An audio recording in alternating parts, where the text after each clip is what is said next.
Hello and welcome to my channel. This is Satish Babu Unnam, ATO Government ITI Girls Ongole. ఈరోజు lesson టాపిక్లో మనం extension range of MC ammeter గురించి తెలుసుకుంటాం. ఒక MC ammeter యొక్క రేంజ్ని ఎలా ఎక్స్టెండ్ చేయాలి అనేది తెలుసుకుందాం. ఈ లెసన్ టాపిక్ అయిపోయేటప్పటికి ట్రైనీస్ అమ్మీటర్స్లో షంట్స్ అంటే ఏంటి, ప్యారలల్ సర్క్యూట్స్లో వోల్టేజ్ డ్రాప్స్ ఎలా ఉంటాయి, షంట్ ఈక్వేషన్ గురించి అర్థం చేసుకొని ఉండాలి, షంట్ రెసిస్టెన్స్ని ఎలా క్యాలిక్యులేట్ చేయాలో తెలుసుకొని ఉండాలి, మల్టీ రేంజ్ అమ్మీటర్స్ ఎలా ఉంటాయో తెలుసుకొని ఉండాలి, షంట్స్ కోసం ఉపయోగించే మెటీరియల్స్ ఎలా ఉంటాయో తెలుసుకొని ఉండాలి.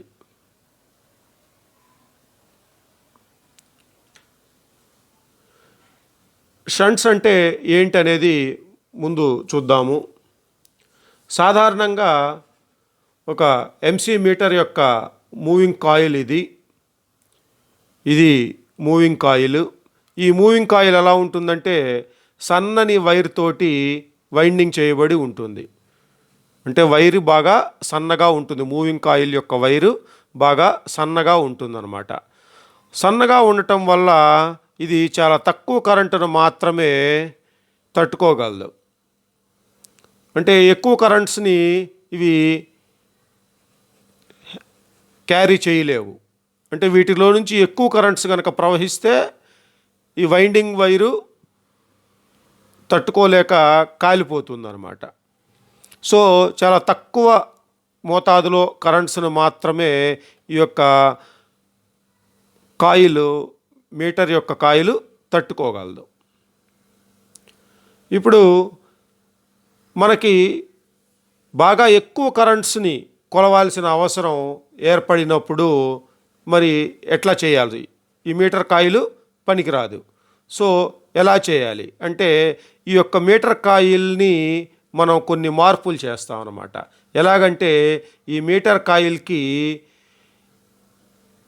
బాగా తక్కువ విలువ కలిగినటువంటి రెసిస్టార్, అంటే వెరీ లో వాల్యూ రెసిస్టార్ని ఈ యొక్క మీటర్ కాయిల్కి ప్యారలల్లో కనెక్షన్ చేస్తాం. ఈ యొక్క మీటర్ ఇన్స్ట్రుమెంట్ ఏదైతే ఉందో ఈ ఇన్స్ట్రుమెంట్కి లో రెసిస్టెన్స్, బాగా తక్కువ రెసిస్టెన్స్ కలిగినటువంటి రెసిస్టార్ని ప్యారలల్లో కనెక్షన్ చేస్తాం. ఈ యొక్క ఏదైతే లో రెసిస్టార్ని మనం మీటర్ కాయిల్కి ప్యారలల్లో కనెక్షన్ చేస్తామో ఆ లో రెసిస్టెన్స్ కలిగినటువంటి రెసిస్టార్నే షంట్ అని చెప్పి అంటాం.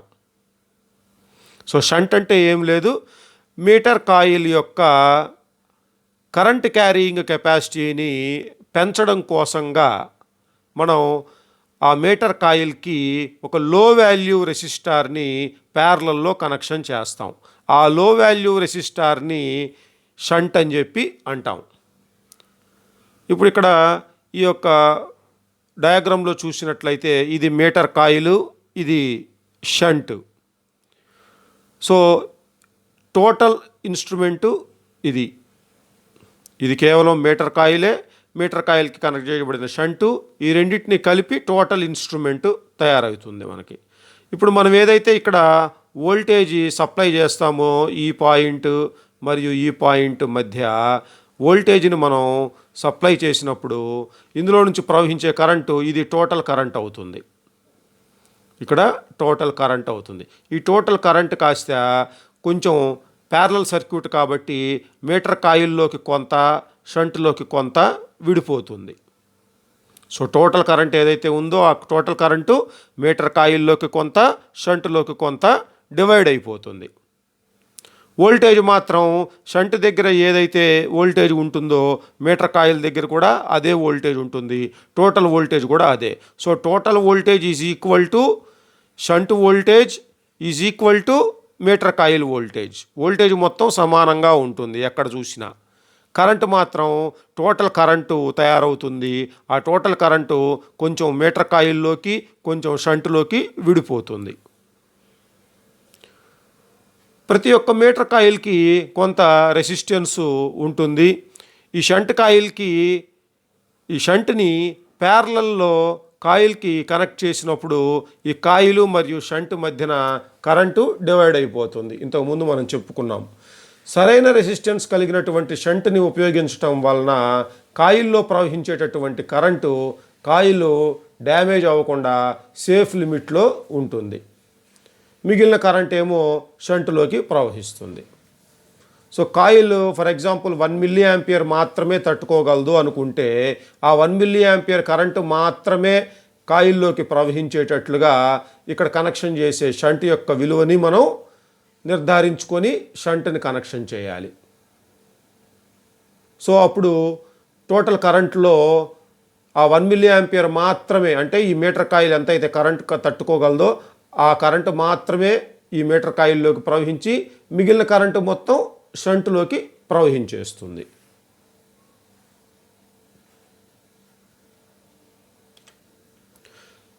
వోల్టేజ్ డ్రాప్స్ ఎలా ఉంటాయి ప్యారలల్ సర్క్యూట్స్లో అనేది చూద్దాం. ఒక 2 రెసిస్టర్స్ R1 R2 అనేటటువంటి రెసిస్టర్స్ ఉన్నాయి ఇక్కడ. ఈ R1 యొక్క విలువ 5 ఓమ్స్, R2 యొక్క విలువ 10 ఓమ్స్. ఈ రెండింటిని R1 5 ఓమ్స్, R2 10 ఓమ్స్ని ప్యారలల్లో కనెక్షన్ చేయడం జరిగింది. ఈ ప్యారలల్లో కనెక్షన్ చేసినటువంటి కాంబినేషన్కి 15 వోల్ట్స్ వోల్టేజీ ఇచ్చారు. ఈ 15 వోల్ట్స్ వోల్టేజ్ ఇచ్చినప్పుడు ఈ కాంబినేషన్ మొత్తంలోకి టోటల్ కరెంటు 4.5 యాంపియర్స్ కరెంటు ప్రవహిస్తుంది. సో టోటల్ కరెంట్ 4.5 యాంపియర్స్ ప్రవహిస్తుంది. ఈ 4.5 యాంపియర్స్ కాస్త R1లోకి 3 యాంపియర్స్, R2లోకి 1.5 యాంపియర్స్ డివైడ్ అయిపోతుంది. అంటే R1లో ప్రవహించేటటువంటి కరెంటు R2లో ప్రవహించేటటువంటి కరెంటు కంటే డబల్ ఉంది, 2 రెట్లు ఉంది. ఇంకో రకంగా చెప్పుకోవాలనుకుంటే R2లో ప్రవహించేటటువంటి కరెంటు R1లో ప్రవహించేటటువంటి కరెంటు కంటే సగం ఉంది. అంటే ఉన్న రెసిస్టెన్స్ను బట్టి ఈ కరెంటు కూడా డివైడ్ అవుతుంది. ఇక్కడ 5 ఓమ్స్ మాత్రమే ఉంది, 3 యాంపియర్స్ కరెంటు ప్రవహిస్తుంది. ఇక్కడ ఈ 5 ఓమ్స్ కంటే డబల్ రెసిస్టెన్స్ ఉంది, అంటే 10 ఓమ్స్ ఉంది. కాబట్టి కరెంటు రెసిస్టెన్స్ పెరిగింది కాబట్టి కరెంటు తగ్గిపోవాలి. ఇక్కడ 3 యాంపియర్స్ కరెంటు ప్రవహించింది, ఇక్కడ 1.5 యాంపియర్స్ కరెంటు మాత్రమే ప్రవహిస్తుంది. అయితే వోల్టేజ్ ఏదైతే చూసినప్పుడు టోటల్ వోల్టేజ్ 15 వోల్ట్స్ ఉంది. సో R1 దగ్గర కూడా 15 వోల్ట్సే ఉంటుంది, R2 దగ్గర కూడా 15 వోల్ట్సే ఉంటుంది. ఎందుకంటే ప్యారలల్ సర్క్యూట్లో వోల్టేజీ ఎక్కడ చూసినా సమానంగా ఉంటుంది. ఇప్పుడు ఈ సర్క్యూట్లో కనుక చూసినట్లయితే వోల్టేజ్కి ఫార్ములా I/R, ఓమ్స్ లా ప్రకారం వోల్టేజ్కి ఫార్ములా I/R. మనం R1 దగ్గర ఎంత వోల్టేజ్ ఉంది అని కనుక చూసినట్లయితే దానికి పేరు ER1 అని చెప్పి అంటాం. ఈ ER1కి సూత్రం ఏమవుతుందంటే IR1 ఇంటూ R1 అవుతుంది. ఎందుకంటే మనం ఎక్కడైతే వోల్టేజ్ చూస్తున్నామో దాని దగ్గర ప్రవహిస్తున్నటువంటి కరెంటు మరియు దాని దగ్గర ఉండేటటువంటి రెసిస్టెన్స్, ఏ రెసిస్టర్ దగ్గర మనం వోల్టేజ్ డ్రాప్ కావాలో ఆ రెసిస్టర్లో ప్రవహిస్తున్నటువంటి కరెంటు ఇంటూ ఆ రెసిస్టెన్స్ యొక్క రెసిస్టెన్స్ వాల్యూ వేసుకోవాలి. సో ఇప్పుడు ఇక్కడ ER1 is equal to ER1 అంటే వోల్టేజ్ ఎట్ రెసిస్టెన్స్ R1, ఈ అంటే voltage at resistance R1 is equal to IR1 అంటే R1లో ప్రవహిస్తున్నటువంటి కరెంటు ఇంటూ R1 అంటే రెసిస్టర్ 1 యొక్క రెసిస్టెన్స్. అదేవిధంగా ER2 ఈజ్ ఈక్వల్ టు అంటే voltage at resistor 2 is equal to IR2 into R2 అంటే R2లో ప్రవహిస్తున్నటువంటి current into resistance యొక్క విలువ R2. సో ఇక్కడ voltage మొత్తం సమానమే కాబట్టి మనం ఈఆర్1 అంటే వోల్టేజ్ ఎట్ ఆర్1 is equal to voltage at ఆర్2 అని చెప్పి అనుకుంటాం. సో ఈఆర్1 ఈజ్ ఈక్వల్ టు ఈఆర్2. ఈఆర్1కు ఫార్ములా ఐఆర్1 ఇంటూ ఆర్1 మరియు ఈఆర్2కు ఫార్ములా ఐఆర్2 ఇంటూ ఆర్2. నెక్స్ట్ షంట్ ఈక్వేషన్ గురించి తెలుసుకుందాం. మనం ఇంతకుముందే చూస్తున్నాం, ఇది మీటర్ కాయిల్, ఇది మీటర్ కాయిల్కి ప్యారలల్లో కనెక్షన్ చేయబడినటువంటి షంట్. మీటర్ కాయిల్ యొక్క రెసిస్టెన్స్ని ఆర్ఎం అని అనుకుంటాము, షంట్ యొక్క రెసిస్టెన్స్ని ఆర్ షంట్ అని చెప్పి అనుకుంటాము. ఇక్కడ ఐఆర్1 మరియు ఐఆర్2 వచ్చేటప్పటికి ఐఆర్1 అంటే ఇది ఐఆర్1 అంటే ఆర్ షంట్ ఐ షంటు, ఐఆర్2 అంటే ఐ మీటరు. సో ఐఆర్1 వచ్చేటప్పటికి ఐ షంట్ గాను, ఐఆర్2 వచ్చేటప్పటికి ఐఎం గాను మారిపోతాయి. ఐ షంట్ అంటే ఏమో షంట్లో ప్రవహిస్తున్నటువంటి కరెంటు, ఐఎం అంటే ఏమో మీటర్ కాయిల్లో ప్రవహిస్తున్నటువంటి కరెంటు. ఈఆర్1 అంటే షంట్ యొక్క వోల్టేజీ, ఈఆర్2 అంటే మీటర్ యొక్క వోల్టేజీ. సో ఐఆర్1 ఈజ్ ఈక్వల్ టు ఐఆర్2, ఇందాక మనం వచ్చింది కాస్త ఐ షంట్ ఆర్ షంట్ అంటే షంట్ దగ్గర ఉండేటటువంటి voltage drop is equal to I shunt into R shunt is equal to meter coil దగ్గర ఉండేటటువంటి వోల్టేజ్ అంటే ఐఎం ఇంటూ ఆర్ఎం అని చెప్పుకోవచ్చు. So I shunt R shunt is equal to IM RM అంటే voltage drop at shunt is equal to voltage drop at meter coil. Are shunt is equal to IM RM divided by I shunt అవుతుంది. ఎందుకంటే are షంట్ని ఇటువైపే ఉంచి I షంట్ని కనుక యువతల వైపుకి తీసుకొని వస్తే IM RM divided by I shunt అవుతుంది. So R shunt is equal to IM RM divided by I shunt. R shunt అంటే షంట్ యొక్క రెసిస్టెన్సు, ఐఎం అంటే మీటర్ యొక్క కరెంటు అంటే మీటర్ కాయిల్లో ప్రవహించే కరెంటు, ఆర్ఎం అంటే మీటర్ కాయిల్ యొక్క రెసిస్టెన్సు, ఐ షంట్ అంటే షంట్లో ప్రవహించేటటువంటి కరెంటు. ఇక్కడ ఇంకో రకంగా కూడా చూడొచ్చు, ఐ షంట్ యొక్క విలువ కావాలి అంటే మనకు total current I minus IM అంటే మీటర్ కాయిల్లో ప్రవహించే కరెంటు. టోటల్ కరెంటులో నుంచి మీటర్ కాయిల్లో ప్రవహించే కరెంటును తీసివేస్తే మనకి షంట్లో ప్రవహించే కరెంటు వస్తుంది. ఎందుకంటే total current is equal to shunt current plus meter coil current. So మనకి షంట్ కరెంట్ తెలియదు, మీటర్ కాయిల్ కరెంట్ తెలుసు, టోటల్ కరెంట్ తెలుసు. అప్పుడు టోటల్ కరెంట్లో నుంచి మీటర్ కాయిల్ కరెంట్ తీసేస్తే మిగిలినటువంటిదే shunt current. So shunt current is equal to total current minus meter coil current. Shunt యొక్క రెసిస్టెన్స్ని ఎలా క్యాలిక్యులేట్ చేయాలనేది ఒక ఎగ్జాంపుల్ సహాయంతో చూద్దాం. మనకు ఇక్కడ ఒక మీటర్ కాయిల్ ఇవ్వటం జరిగింది. ఆ మీటర్ కాయిల్ యొక్క మూమెంట్ అంటే ఫుల్ స్కేల్ డిఫ్లెక్షన్ అంటే కాయిల్ యారో పాయింటరు 0 దగ్గర నుంచి తన యొక్క ఫుల్ స్కేల్ డిఫ్లెక్షన్కు రావటానికి 1 మిల్లీ యాంపియర్ కరెంటు తీసుకుంటుంది. అంటే ఆ కాయిల్ 1 మిల్లీ యాంపియర్ కరెంటును మాత్రమే తట్టుకోగలుగుతుంది అని అర్థం. ఈ 1 మిల్లీ యాంపియర్ కరెంటు తట్టుకోగలిగినటువంటి మీటర్ కాయిల్ యొక్క రెసిస్టెన్సు 27 ఓమ్స్. అంటే రెసిస్టెన్స్ ఏమో మీటర్ కాయిల్ది 27 ఓమ్స్. ఆ మీటర్ కాయిల్లో ప్రవహించగలిగినటువంటి current 1 milli ampere. 1 milli ampere current కంటే ఎక్కువ కరెంటు కనుక ప్రవహించిందంటే ఆ మీటర్ కాయిల్లోకి ఈ మీటర్ కాయిల్ కాలిపోతుంది. అయితే మనకి ఈ 1 మిల్లీ యాంపియర్ కరెంటు కొలిస్తే సరిపోదు, మనకి కొలవాల్సినటువంటి కరెంటు 10 మిల్లీ యాంపియర్స్ ఉంది.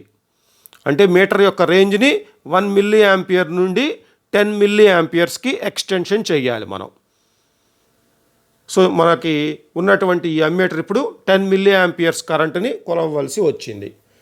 మరి 10 మిల్లీ యాంపియర్స్ కరెంటు డైరెక్ట్గా మీటర్ కాయిల్లోకి ప్రవహించినట్లయితే ఆ మీటర్ కాయిలు కాలిపోతుంది. ఎందుకంటే దాని యొక్క కెపాసిటీ, కరెంట్ క్యారింగ్ కెపాసిటీ కేవలం 1 మిల్లీ యాంపియర్ మాత్రమే.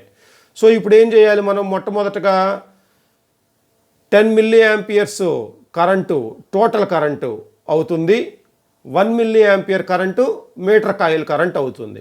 ఇప్పుడు ఎంత కరెంటుని మనం బైపాస్ చేయాలి అంటే ఎంత కరెంటుని మీటర్ కాయిల్లోకి ప్రవహించకుండా బైపాస్ చేయాలి షంట్లోకి అనేది కనుక చూస్తే total current 10 milliamperes minus meter coil యొక్క current 1 milli ampere. So 10 milliampere minus 1 milli ampere is equal to 9 milli amperes.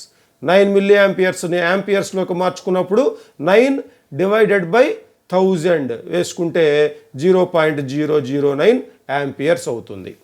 Milli యాంపియర్స్ని యాంపియర్స్లోకి మార్చుకోవాలంటే డివైడెడ్ బై 1000 వేసుకుంటాం. So 9 divided by 1000 is equal to 0.009 amperes. So ఇప్పుడు మనకి I shunt 9 milli amperes వచ్చేసింది. IM already మనకి తెలుసు 1 milli ampere. RM మనకి తెలుసు 27 ఓమ్స్. సో ఐఎం తెలుసు, ఆర్ఎం తెలుసు, ఐ షంటు తెలుసు. సో ఆర్ షంట్కి సూత్రం మనం ఇందాక చూసినట్లుగా R shunt is equal to IM RM divided by I shunt. So IM RM divided by I shunt వేసుకుంటే ఐఎం వచ్చేటప్పటికి 0.001 యాంపియర్, అంటే 1 మిల్లీ యాంపియర్ని మనం యాంపియర్లోకి మార్చుకున్నాం. ఐఎం ఇంటూ ఆర్ఎంలో 0.01 ఇంటూ ఆర్ఎం అంటే 27 ఓమ్స్, మీటర్ కాయిల్ యొక్క resistance 27 ohms divided by I shunt అంటే 9 మిల్లీ యాంపియర్స్. 9 మిల్లీ యాంపియర్స్ని యాంపియర్స్లోకి మార్చుకున్నప్పుడు 0.009 యాంపియర్స్ అవుతుంది. So total will be equal to 3 ohms, అంటే షంట్ రెసిస్టెన్స్ మనకు 3 ఓమ్స్ వచ్చింది. సో ఇప్పుడు మొత్తంగా చూసినప్పుడు 27 ఓమ్స్ రెసిస్టెన్స్ కలిగి 1 మిల్లీ యాంపియర్స్ కరెంటును మాత్రమే క్యారీ చేయగలిగినటువంటి ఒక మీటర్ కాయిల్ని 10 మిల్లీ యాంపియర్స్ కరెంటు కొలిచే విధంగా తయారు చేయాలి అంటే 3 ఓమ్స్ కలిగినటువంటి ఒక షంట్ రెసిస్టెన్స్ని మీటర్ కాయిల్కి ప్యారలల్లో కనెక్షన్ చేయాలి. సో ఫస్ట్ ఏం చేయాలంటే ఎంత రెసిస్టెన్స్ కలిగిందో షంట్ రెసిస్టెన్స్ క్యాలిక్యులేట్ చేసుకోవాలంటే ఫస్ట్ టోటల్ కరెంటు అంటే ఎంతైతే కరెంటు మెజర్ చేయాలో మైనస్ ఎంతైతే మీటర్ కాయిల్ తట్టుకుంటుందో వేసుకుంటే షంట్ యొక్క కరెంటు వస్తుంది. అప్పుడు మీటర్ కాయిల్ యొక్క voltage drop IIM into RM divided by I shunt వేసుకుంటే మనకు ఆన్సర్ వచ్చేస్తుంది. మొదటగా ఎంతైతే కరెంటు బైపాస్ చేయాలో షంట్లోకి ఆ కరెంటుని క్యాలిక్యులేట్ చేసి తర్వాత విబైఆర్ ఫార్ములా అంటే IM RM by I shunt formula వేస్తే మనకు షంట్ రెసిస్టెన్స్ వచ్చేస్తుంది. మల్టీ రేంజ్ అమ్మీటర్స్ ఎలా అయితే వోల్ట్ మీటర్స్లో మల్టీ రేంజ్ వోల్ట్ మీటర్స్ ఉన్నాయో అమ్మీటర్స్లో కూడా మల్టీ రేంజ్ అమ్మీటర్స్ ఉంటాయి. ఈ మల్టీ రేంజ్ అమ్మీటర్స్లో మీటర్ కాయిల్కి ప్యారలల్లో ఒకటి కంటే ఎక్కువ షంట్ రెసిస్టర్స్ కనెక్షన్ చేస్తాం. ఇది 1 యాంపియర్ కొలవడానికి, ఇది 100 మిల్లీ యాంపియర్స్ కొలవడానికి, ఇది 10 మిల్లీ యాంపియర్స్ కొలవడానికి. ఇక్కడ రేంజ్ స్విచ్ ఒకటి ఉంటుంది. ఈ రేంజ్ స్విచ్లో నాబ్ ఉంటుంది, రేంజ్ సెలెక్టర్ స్విచ్ నాబు. ఇది 1 యాంపియర్ దగ్గర ఉంటే ఈ టెర్మినల్స్ మధ్య 1 యాంపియర్ వరకు కరెంటు కొలవడానికి పనికొస్తుంది. ఈ రేంజ్ స్విచ్ సెలెక్ట్ చేసుకునేటప్పుడు చాలా జాగ్రత్తగా సెలెక్ట్ చేసుకోవాలి. ఇక్కడ 100 మిల్లీ యాంపియర్స్లో రేంజ్ స్విచ్ని ఉంచి 1 మిల్లీ యాంపియర్ కరెంటును కొలవాలి అంటే మీటర్ కాయిల్ కాలిపోతుంది మళ్ళా. సో జాగ్రత్తగా రేంజ్ సెలెక్టర్ స్విచ్ ఎక్కడైతే సెలెక్ట్ చేసుకుంటామో ఆ రేంజ్ ప్రకారమే మనం కరెంటును కొలవడానికి ఉపయోగించాలి. ఇది వచ్చేటప్పటికి రేంజ్ స్విచ్ లేకుండా పై భాగంలో టెర్మినల్స్ ప్రొవైడ్ చేసినటువంటి మీటర్. ఇందులో ఎలా ఉంటుందంటే మనకి ఇవన్నీ ప్లస్ టెర్మినల్స్, ఇది మైనస్ టెర్మినల్. ఇక్కడ 10 మిల్లీ యాంపియర్స్ కరెంటు కొలవాలన్నప్పుడు ఈ ప్లస్ టెర్మినల్ 10 మిల్లీ యాంపియర్స్కు కనెక్షన్ చేసి మైనస్ టెర్మినల్ నెగిటివ్ కనెక్షన్ చేస్తాం. ఇక్కడ 100 మిల్లీ యాంపియర్స్ టెర్మినల్, ఇంకోటి 1 మిల్లీ యాంపియర్ టెర్మినల్. సో ఈ విధంగా మనకి వివిధ రకాలైనటువంటి రేంజెస్ ఉంటాయి. అయితే మల్టీ రేంజ్ ఇన్స్ట్రుమెంట్స్ని ఉపయోగించేటప్పుడు ఏదైతే మనం రేంజ్ని సెలెక్ట్ చేసుకుంటామో ఆ రేంజ్ లోపలే కరెంటు ఉండేటట్లుగా జాగ్రత్త వహించాలి, లేకపోతే మీటరు డ్యామేజ్ అయిపోతుంది. అయితే ఈ షంట్గా ఉపయోగించడానికి ఏ మెటీరియల్స్ తయారు చేయాలి అంటే, ఎలా అయితే వోల్ట్ మీటర్లో మల్టిప్లయర్స్ తయారు చేయడానికి లో టెంపరేచర్ కోఎఫిషియంట్ ఆఫ్ రెసిస్టెన్స్ కలిగినటువంటి మెటీరియల్స్ ఉపయోగించామో, అదేవిధంగా ఇక్కడ కూడా లో టెంపరేచర్ కోఎఫిషియంట్ ఆఫ్ రెసిస్టెన్స్ కలిగినటువంటి మెటీరియల్ని వాడాలి. ఆ విధంగా బాగా తక్కువ టెంపరేచర్ కోఎఫిషియంట్ ఆఫ్ రెసిస్టెన్స్ ఉండేది మ్యాంగనిన్ అనే మెటీరియల్కి. సో ఈ యొక్క షంట్ని తయారు చేయడానికి, షంట్ రెసిస్టెన్స్ని తయారు చేయడానికి ఉపయోగించేటటువంటిది మ్యాంగనిన్. ఎందుకంటే ఈ మ్యాంగనిన్కి బాగా తక్కువ టెంపరేచర్ కోఎఫిషియంట్ ఆఫ్ రెసిస్టెన్స్ ఉంటుంది, very low temperature coefficient of resistance. లో టెంపరేచర్ కోఎఫిషియంట్ ఆఫ్ రెసిస్టెన్స్ ఉంటే ఏమవుతుందంటే టెంపరేచర్లో మార్పులు వచ్చినా కానీ రెసిస్టెన్స్లో మార్పులు రావు.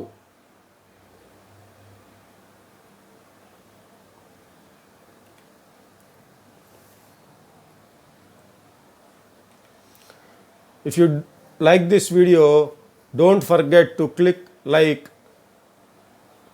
and please subscribe to my channel. Thank you for watching.